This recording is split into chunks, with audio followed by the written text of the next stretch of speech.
Every entrepreneur, every business knows that the success of that business is solely based on the success of the people they choose.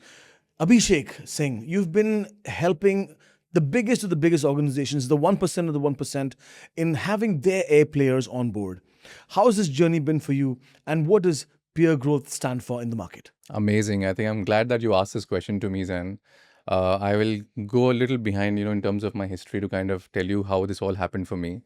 I had no clue of what recruitment is. I'm a hotelier by profession, did my hotel management, just stumbled into recruitment and then started, liking it, fell in love with it. And I believe the person who kind of groomed me in this industry turned out to be someone who I really look up to. It's been a great 15 plus year journey for me in identifying A players for, mostly all the organizations that I've been working for. Recruitment as an industry has been there for a very long time, Zen. But I believe that the value that it has to be given, not many people perceive the value that comes in the right way. Purely because people feel that you have access to LinkedIn, you have access to a lot of job portals, and it's very easy to find people. Yes, I agree, finding people is very easy. But how do you find the A players? The biggest challenge in the industry is that nobody looks at the quality of hire that one is doing. What happens after a placement happens? What happens when that person who comes in maybe doesn't turn out to be the right person, right? People just feel, okay, it's very easy to just replace that person and get another person, but nobody calculates the cost of a mishire.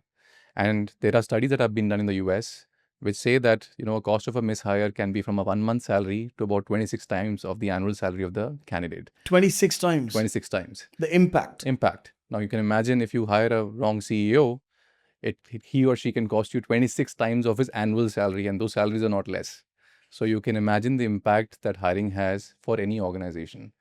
Where I come in, I've been born and bred into recruitment, I can say, in the last 15, 16 years.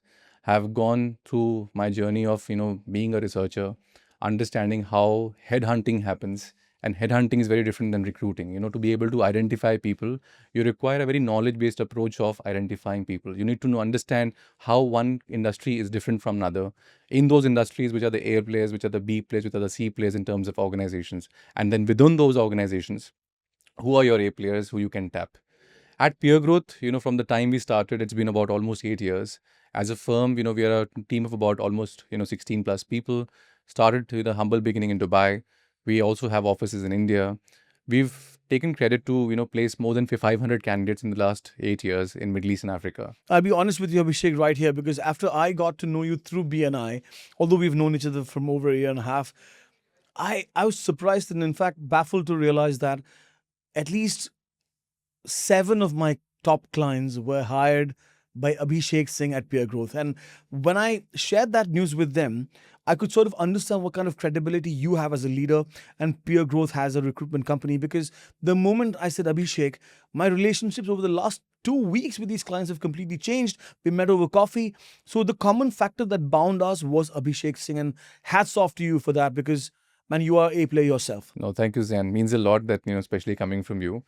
Well, there are a lot of recruiters in the market. There are a lot of recruitment firms. There are a lot of search firms, and there are firms which are global, local, with companies which are local with a global approach and global with local approach. Local. Local, yeah. But I think where we've been able to create a differentiation for us at Peer Growth, and especially when it comes to me leading the organization, has been that we are very, very relationship oriented. We're not transactional.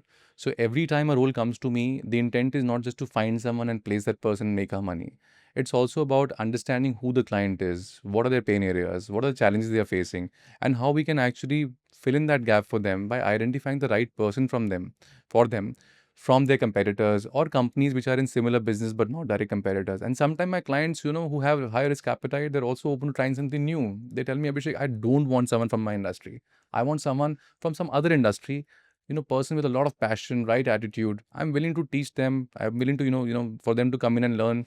But I need someone different, someone who will be willing to unlearn, to learn and infuse new blood in the system. Someone who's coachable, someone Absolutely. who can be malleable, ductile, and absorb. Absolutely. So sometimes, clients are tired of getting people from the same industry, and that is when, we use this approach. But I think, for me, the kind of work that we do, we keep a low profiles, and because purely a lot of confidentiality is, required. We interact with C-level leaders every day. there's a lot of confidential information that gets passed.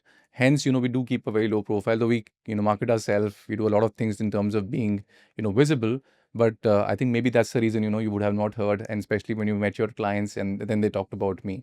But I think this last 8 years have been a great journey when it comes to peer growth. We've, placed people not only in the UAE or the Middle East, which is pretty much your Saudi Arabia, Kuwait, Qatar, Bahrain, Oman, and the UAE. But we've also done placements in the US, we've done placements in Europe, we've done a lot of work in Africa, East Africa, West Africa, Johannesburg in South Africa, Egypt, we work with the biggest healthcare player. We've done placements in Turkey, we've done placements in Malaysia, and I think we've touched multiple industries as well. So I think when we began our operations, our first few clients that came in were in sectors like healthcare, aviation, education, real estate, retail. Then banking happened to us. We work with leading multinational as well as local banks in the region, where we've helped them in hiring some key positions across compliance, data privacy, anti-money laundering, and which have really helped them to be able to ensure that they are compliant as compared to, as required by central bank. But till date, I think I would have placed more than almost 2,000 individuals, in my career. 2000. Yeah. And I think, till date, it gives me a kick. I think that's why I like doing what I like doing. It's a very competitive industry. It's not an easy business, to be an entrepreneur in the recruitment business here, because there are dime a dozen companies here. But I think it's very important for you to differentiate yourself. And then how you differentiate is with the service that you give to your clients, the trust that you build in with them, the knowledge that you bring into that meeting, where client knows that you know their industry so well that you will be able to help them. Then being in service industry, if they call me at 7 in the morning, 11 in the night, I have to be available, right? So I think that's also one most important bit. And coming back to how we started this conversation, having accountability. So when we do a placement, we stay in touch with our client and the candidate for at least 3 to 6 months to ensure that it is a happy marriage. Because sometimes, when, like, for example, if I would have placed you with a client and you come into a completely new country, maybe you will not have the confidence to go to your employer and complain about something. I think that's where, a problem happens. And before it becomes a bigger issue, companies like us, especially, at Peer Growth, we stay in touch with you. We stay in touch with the client. We meet you guys once in a month to ensure that how things are going on for you. This assimilation period is also very, very important. Like a teething period, Absolutely. like an infant. Okay. Absolutely. So for us, to be able to handhold both my client and candidate, and like I said, to ensure it's a happy marriage, we put in a lot of effort and time.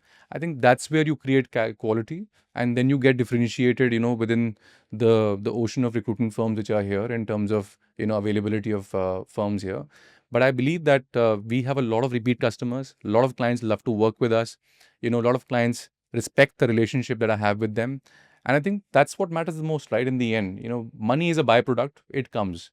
But in the end, if you're able to create value for your client, if they have that faith in you, they trust you, and they know that you will think of their company as your own, then that's where you win the It's client, a right? given. Yeah, I mean, absolutely right. And I think the responsibility that you have in ensuring that the right candidate sits, it's not just by the CV or the skills. There's a lot of, think, psyche that you might have to see on a daily basis, right? Like value based hiring. Do you also believe in that, or how do you pick up a candidate? If, let's say that you have a very important requirement and you've only got about a month to do this because it's critical, and you need to hire someone not just based on skills or on technicalities or on qualification. If the values bit also comes in, what is your approach and how do you go by it? No, I'm glad that you asked that question, and a very, very, good questions, and I must say.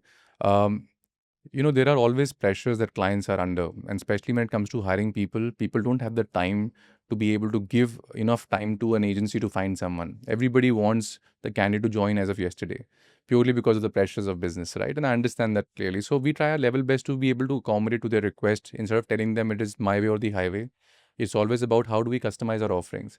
So we, like I said, we have a large team working, in Pure Growth. So we are able to allocate more resources to a project like that where people want to turn around things quicker. Now, because we've been doing this for many years now, we do have a good database of, candidates already with us. Plus, it's very easy for us to be able to tap into talent where we know who's where, which companies are doing well, which companies are not doing so well. And since we've been in the market and, we've done so much research, we know immediately which companies we have to tap into when we're meeting a client. Most important bit for me is not about a CV, qualification, or a skill set. It's about the DNA of the organization. What is the culture of the organization? What is the personality of the owner or the person that this role will be reporting into? Once I understand that, which happens through one-to-one discussions and meetings, we come back to our a drawing board. We create something called a search strategy. So a search strategy pretty much covers what are the ideal companies that someone will be sitting in where we can tap this talent from. Second, we basically identify the right prospect or a profile which in client's mind will be relevant for a role like this. Once we have done that, we discuss that with our client. And once client is on board, then we start something called creating a long list. Long list is nothing but basically an Excel sheet which has a list of names that have been found from those companies which are relevant for this particular Like a position. profile match, Yes. more or So less. it's like a long list. And then we go one by one and we speak to each and every candidate to be able to understand whether they do the job or not. Right now, we don't even check the cultural fit. This is more about just touching base with them, understanding who they are they doing what we are looking for. This list is further screened after interviews to something called a short list. And in this short list, we have about 10-15 candidates who are doing exactly what the client is looking for. Post which we then have one-to-one discussions with them, whether we meet them in person or an online interview. And then we go through a series of interviews to be able to understand their technical qualifications fit, their skill qualification fit, and more importantly, DNA. Now, you ask me, how do we check DNA or how do we check, the person's, personality or attitude?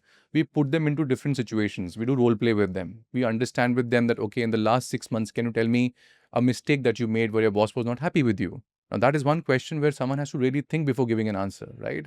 Because nobody wants to own up to a mistake.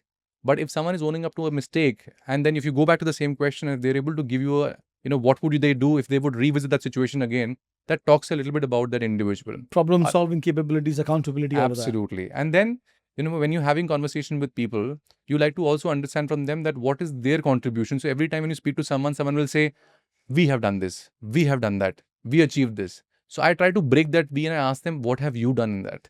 Let's say you won a contract. What was your involvement in that project from start to finish? And I think that's where, when we get into details, so we get into a lot of, minute details to be able to understand what the person has actually done in those organizations, understanding their three top achievements, their top three KPIs, what were the outcomes, how many times have they been promoted, in a company, right? If a person is being promoted year on year, it shows that, he's being recognized and he's performing. But if someone's sitting the same role for the last 7-8 years, there's clearly something wrong with that person. Either the company is not recognizing him or he's not being able to deliver as per the client's expectation or the company's Not the expectation. right fit, basically. Yes. So that is where we try to, we can gauge how the person is culturally aligned. And then after we have done this, we present those CVs to our clients. Then we handhold the client in terms of interviews. Sometimes, client want me to be part of the interview. I do that. Otherwise, the client will do the interview. We will do, give them our assessments, our notes, and then the client will then start shortlisting candidates based on that. Whoever will be shortlisted to be offered from the client, then we start managing the entire negotiation bit in terms of salary. We tell our clients have a backup because in today's day and age, you cannot trust someone that the person will really join. So we have our plan A and plan B in place from the list of people that they had met. And then we handhold. And wherever we see that someone is playing a game, we pull the card. We pull the card. We say that, no, maybe this is not the right person for you, even though you liked him, but we won't recommend him. Let's go with plan B. And in that case, the client also trusts that why we are doing that. And then staying in touch with the candidate, resignations, notice periods, it's 3 months notice The period. You whole have to nine be in yard. touch, right? And sometimes people get retained from their companies. So we don't want, I hate surprises. So I always like to be very proactive. We stay in touch with them every week, once in a month. What's happening? Have you resigned? What is happening in your notice period? Are you going to office? So asking these questions also has, allows us to touch pulse that is this person seriously looking at joining the client? And if I see any gaps, I raise an alarm. If not, obviously, the person joins the client. And then, we basically help them with that assimilation period of 3 to 6 months. And I think we've followed this process to the T for all these 500 placements that we've done. And I think there is still a long way for us to go. But, it's been a great ride so far.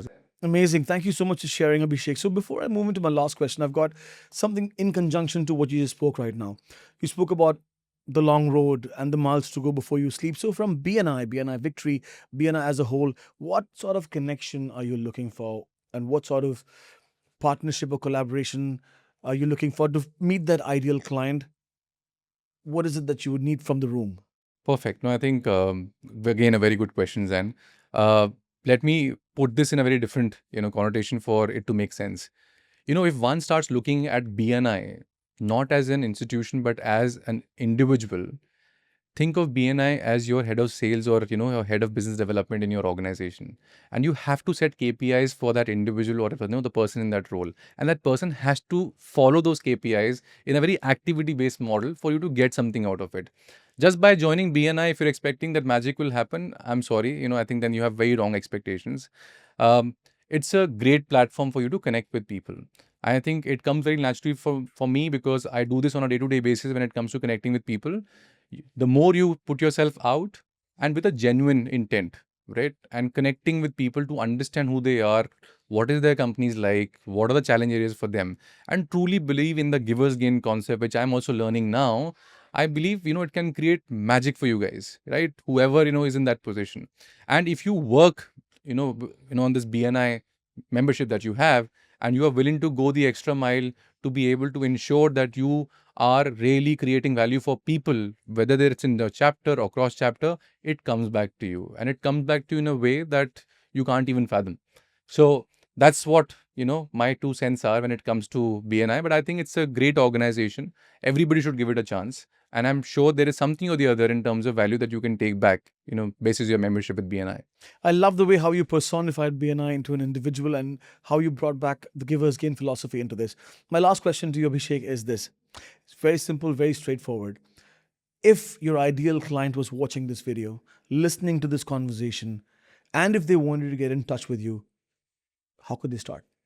Well, the easiest way is, I'm sure when this will be out, they will have details of my phone number, my website, my company profile.